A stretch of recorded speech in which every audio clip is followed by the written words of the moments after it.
Hello, Dan Caldwell here again today. Good to have you with us here at Dan's Place. Today, I'd like to talk about something that's one of my favorite subjects. It's called persistence. Persistence is defined as a firm and obstinate continuance in a course of action in spite of difficulty or opposition. My dad was a pro baseball player, and as a kid growing up, he worked with my brother and I on our skills development, especially for playing the game of baseball. Now, he was not mean or mean spirited, but he would not let us just quit. If we could not do something the first time, we still had to continue trying. He would insist that we keep trying, keep making the effort, he says, and then learn from that last experience. So, what did you learn? How can you improve the next time from what you've learned this time? There was always going to be a next time, according to him. At a very early age, I learned to be persistent. When I was in corporate America, my childhood experiences served me well, and the organization benefited from that as well. I didn't have a quit or a stop in me. You see, I truly believe that there was always an answer. I would tell the team, we may not know it now, but if we persist, we'll find the solution and we'll find the answer. Now, I'm not here to discuss the merits of whether you like or dislike Napoleon Hill in his book, Think and Grow Rich. But he did dedicate an entire chapter to the word persistence. And I'd like to draw from that today for just a few minutes if I can.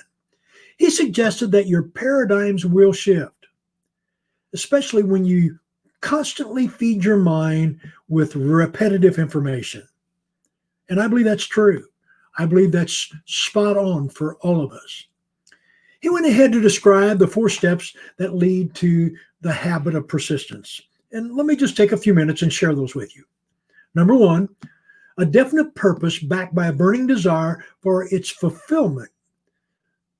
So the question begs to be asked, do you have a purpose and are you passionate about its fulfillment? Then that will require, you hit it, persistence. Number 2, a definite plan expressed in a continuous action. What is your plan? If you do not have a plan to succeed, you plan to fail. Number 3, a mind closed tightly against all negative and discouraging influences, including negative suggestions of relatives, friends, and acquaintances. It is important who you surround yourself with. Those closest to you will either be an encourager or a discourager to your dream. Not everyone that you know and everyone that's in your sphere of influence is headed where you're headed. And consequently, their mind may be closed to you and your big idea. Choose wisely those you allow in your inner circle, which leads us to number 4. Number 4, a friendly alliance with one or more persons that will encourage you to follow through with your plans and your purposes. Now, these 4 steps will also lead you to an ability to master the fear of failure. And my wife says the fear of failure will forfeit your future. And please, I believe that's true. It will also create a friction and resistance to discouragement and indifference when you're persistent. Persistence is one of those common threads among the most successful leaders that have ever lived.